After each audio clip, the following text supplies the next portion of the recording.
The palace is shut. Let's go home.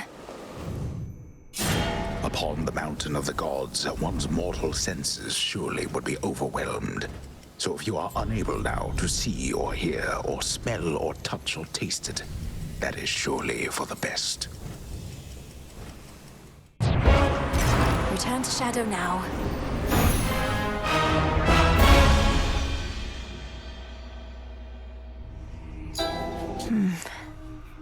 Adequate. That's one fewer possibility that things will run afoul for us again. Oh, you're up. I'm going to hunt this tent so bad once you get out of here. Heard the good news. That Cyclops has known defeat before.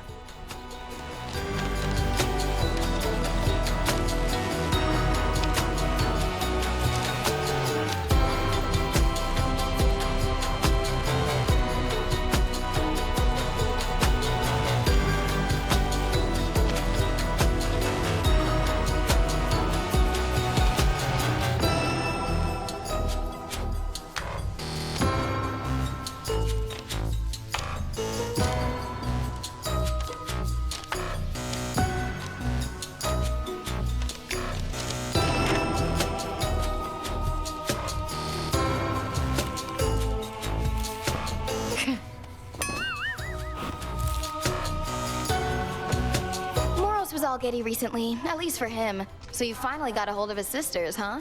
You should feel lucky. They're my sisters too, and we've never even met. I saw a bit of you in them, perhaps, Eris. If their past work is any indication, they seem to value spontaneity, making things up as they go. So bizarre, right? I mean, why be like that when you could try and meticulously plan for every little detail in advance? They're weavers. They do have to plan. That and spontaneity are not inherently opposed. Speaking of which, you must have heard they're planning an extended break. Meaning we get to make things up as we go for a change. We'll see how that turns out. This advent of another age your sisters have described, do you think it's possible Prometheus anticipated it? When I think back on things he said. You're asking if the Titan of Foresight knew the Fates would eventually make this choice, before even they knew it.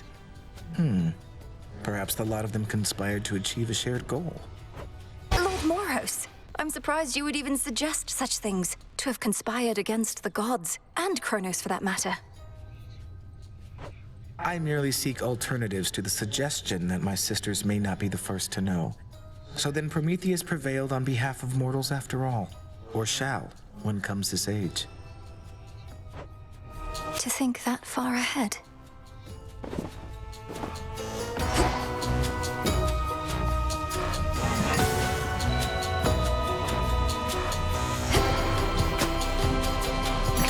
Just checking up on you. I'll take the special.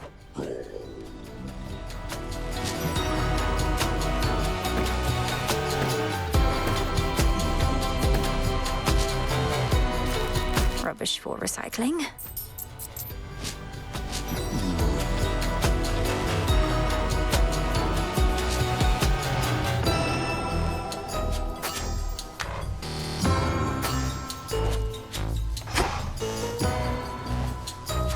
Showed that monster, aye?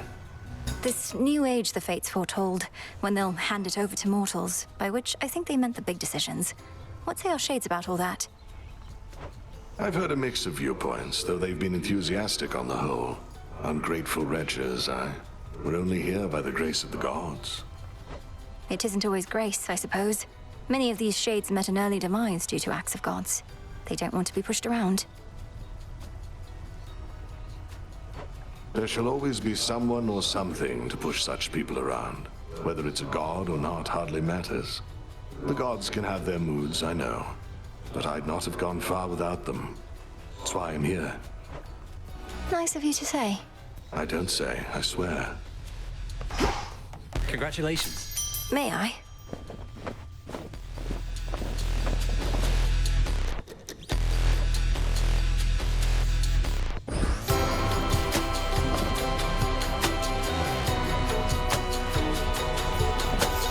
stink of the earth.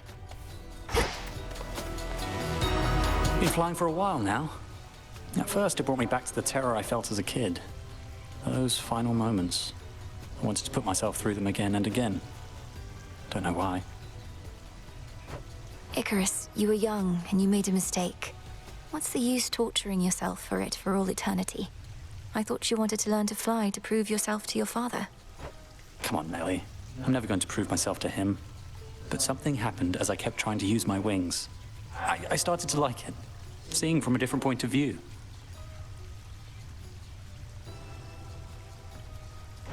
You look so in your element up there.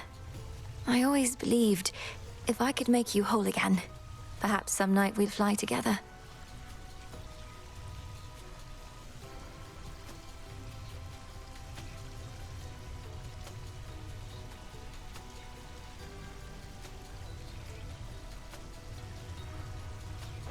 You've no idea how much I wanted that too.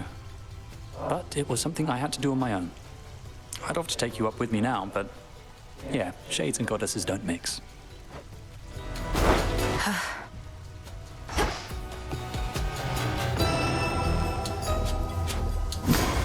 What now?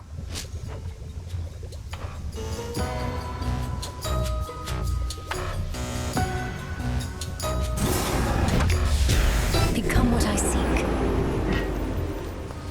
You had an audience with the three Fates. Your incantation from so many nights ago must have taken effect. Hermes indicated they're in good spirits, but shall be continuing their leave. Well done drawing them out, nevertheless. Thank you, Headmistress. I get the impression that they sought me more so than the other way around, but at least we know they're safe. They also mentioned you. They did they? In what capacity? They said you've... Well, is there someplace more private where we can discuss this, do you think? Let's to the springs. You've earned the rest. And we can sit and talk about what's on your mind and theirs.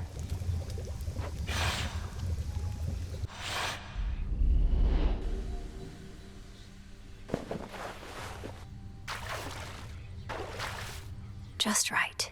But that's not bad. So, what do the three Weaving Sisters know of me then, You were about to say. They told me... I believe the phrase they used was you had pulled some strings. They didn't elaborate, but suggested I ask you about it.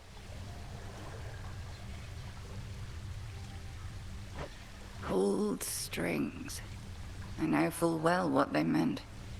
But to this point, I was uncertain whether they did. Let me twist your question back. What do you suppose they implied?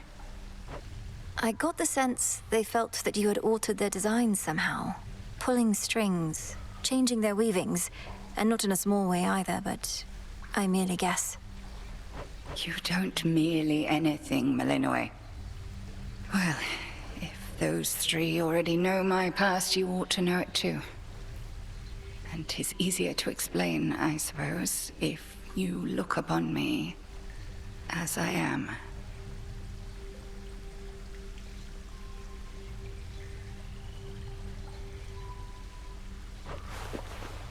Headmistress, what? You're beautiful. But what is this? I don't understand. Some trick you're playing, or some glamour, or...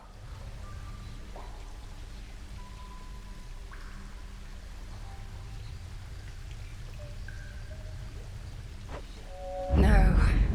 The trick is when the veil is on. Look upon me and do not avert your eyes. I know those eyes better than you. You're... How is this possible? Who are you? When I was a mere babe, I washed up on the bank of the Cocytus, with naught but moonlight to guide me. Selene looked out for me, informed me that the Titan Kronos took my family, and that I alone escaped. Thus, I trained. You trained for the task. Death to Kronos. You attempted all of that before I did. Before is not entirely correct. I was a capable student, but very raw. Vengeance was my headmistress. And one night I found the wretch, spewed every curse that I knew, and descended into the abyss of his subconscious. But I had you to teach me to descend to the abyss of the subconscious. You mean to say you figured it out entirely on your own? That's impossible. Speaking from experience, I beg to differ. But at any rate, something did go awry. Time and nightmare fused, and I discovered I was someplace else. I sought the end of time, but had arrived somewhere closer to the beginning. And then you lived for eons, waiting for the weavings of the fates and me for a second chance. Headmistress, Gods. I dared not tamper with the Fates' designs more than was strictly needed. In this form, I ingratiated myself to your father and mother, became handmaiden to the Queen, in fact. Thus, when Kronos inevitably struck, they gave their newborn daughter not to the River Styx, but to me. Then, you did everything in your power to prepare me, so that I might succeed where you failed. Correct. 'Tis as I always told you, I am not your mother, Melinoe. Neither did I have one myself. However, I had reason to be confident in your abilities. So, there you are. How you must hate me for all this. No. How can you even say that still, Headmistress? I love you, and you are my mother, whether you can admit it or not. And even if we're far too much alike. I love you too, of course, Melinoe, with all my heart and soul. Far more than I could ever love myself. And I am so sorry for all that you had to endure, for the family you never had. But I have my family. I have you. Neria's soul must know of this, I trust you understand. The three fates, fine, and we and no one else.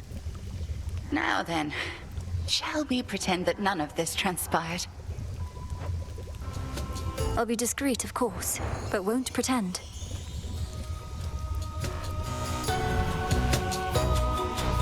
Be well, Hecate. And you.